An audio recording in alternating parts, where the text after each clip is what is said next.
So, hey, welcome back to Waterwood. Thanks for following us. We got some really loyal followers. You guys have been following us for several years, even when we were in Mongolia, Siberia, when we were living there, doing some of our bathtub waterproofing in Mongolia, doing some carpentry work in Siberia. We've got big news in 30 days. We want to kind of tease with it for about 30 days, but we've got big news identity-wise and what we're expanding into.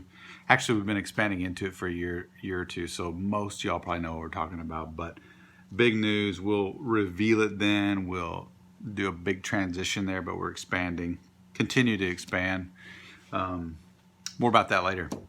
But this is a little waterproofing session that I'm just doing this for my baby boy, Moses, who's a year old, and I just wanted to share some of the things I've learned since 2001 when I started waterproofing with Dane Joneshill, who owns Dr. Berry's Remedies, which is a line of supplements, plus Remedies, a natural food store in Rosebud, Arkansas. So here in Arkansas, humidity is a big deal. So is rain, so is mildew, so is sunshine. In the summer, 110, 115 degrees is not rare, especially in July, August, and humidity 80, 90%, which I don't like. But it really takes its toll on little things like this. This is a little horse swing. We'll put it together later, but all these hanging parts are parts that I've been waterproofing with this. I think this might read backwards on the video. I don't know how to undo that, but it's called Le Tonkinois. It's French. It's the best waterproofing stuff all around. If I had to recommend one thing for waterproofing: a door, a swing, a sink, a tub, a canoe, this would be it. It's crazy awesome. So it does just as much as epoxy does, in my opinion. I've done several big projects with it and some small ones. And more. It actually buffs out better than epoxy, and I use a car buffer to buff all my projects to a real fine sheen. You may not go that far. I'll do a lesson on that sometime if you want. If you want, mention it. If you don't want, I'm not going to do it. So anyway, this is one of the wooden parts, and here's how I learned from a lady from Denmark the best way to stretch this stuff out, and I learned it on a sink that went poorly. So the main thing you want to not do with this stuff is use the sandpaper that you get from Lowe's or Home Depot or Ace that has the anti-clog in it. You want to get the cheap aluminum oxide sandpaper that doesn't have all the anti-clogging agents on it, that doesn't last very long. The stuff you wouldn't get for any other project, get that for this one, because it's the only stuff that doesn't have that coating on it, and that coating's got silicone or wax or something in it that interacts with this. And the first project I did didn't dry ever. Never dried. Had to take it off. Had to strip it down with other sandpaper. It was terrible. But when I finally got the top coat on it, it was beautiful. It's the best sink I've ever made. It's a Walmart. It's a walnut apron front sink that I installed with some bar stools that we made. So I'm just real quick going to show you what the lady in Denmark showed me that really helped me stretch this out and make a really fine sheen. So just dip here a little bit, get a little bit on my brush, get a really nice fine bristle brush, China bristle, or whatever is great for varnishing, and then put some down in the middle of whatever your surface is. Normally I'm using a much bigger surface than this, but I put some down in the middle, and then I stretch it out toward both ends with my bristles.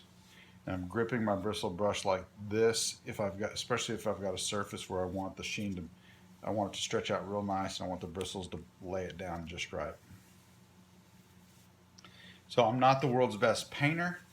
I've done a lot of waterproofing though. So if my technique's not good on painting, I'm really coming from a waterproofing background, and a lot of sanding fixes a lot of mistakes. I always put a little bit more on my ingrain. Ingrain soaks up everything more. And I always I'm gonna make on this little baby swing, sweet little Moses, we're gonna make the holes right here a little more messy than we should, just so inside the hole gets finished, so that when the rope goes through there and it's got water in it, it's up against waterproofed wood. We want that wood in there to be waterproof. So we're going to make a messy little hole here. We're going to waterproof all the sides. I'm going to make this hole down here a messy little hole. Do the sides, stretch it out really good so that we don't have any thick places, thick areas. We're gonna use all the finish in our brush, stretch it out really thin, thin. And we're gonna make these two little holes messy and then stretch out that extra that drips through. So I'm gonna lay it on a little bit thick right there. And I'm gonna stretch it out. All right, so 30 days from now, something's changing. It's a big deal. I know Cheney and Tracy are excited. I think some of our other people are too. James is excited. James knows what's going on. So after I get that nice and coated like that really evenly, I'm gonna hang it on one of my wire hangers here. And we're gonna do 3 coats. And 6 coats is like for a sink or bathtub. 3 coats is enough for this stuff. And the next season we'll probably do another coat. And the beautiful thing about this Le Tonkinois is you only have to recoat. You never have to sand it. It doesn't crack and peel. It sticks to the wood. It's the most amazing stuff I've ever seen. I've been waterproofing tubs and sinks since 2001. So I'm so glad I found this last year. Le Tonkinois is of the Gulf of Tonkin. That's probably too much information. But the French Navy was marooned off of Vietnam, which happens to be the Gulf of Tonkin. They found this secret oil, which I think is just palm oil. They added to their linseed oil and their tung oil mix that they were using for ships.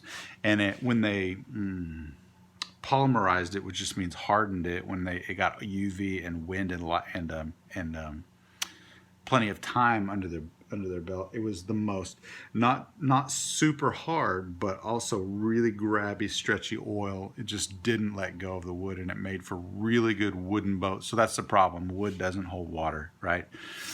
So only something this natural could really hold on to that when it's moving and shifting with heat and light and all the stuff that comes with, you know, barometric pressure and relative humidity and all the stuff that affects what's going on in the atmosphere, which affects your wood. So I love it. You should try it. I don't sell it. The number one, you can get a little pint of it for like 30 bucks, I think, $34. I highly recommend it.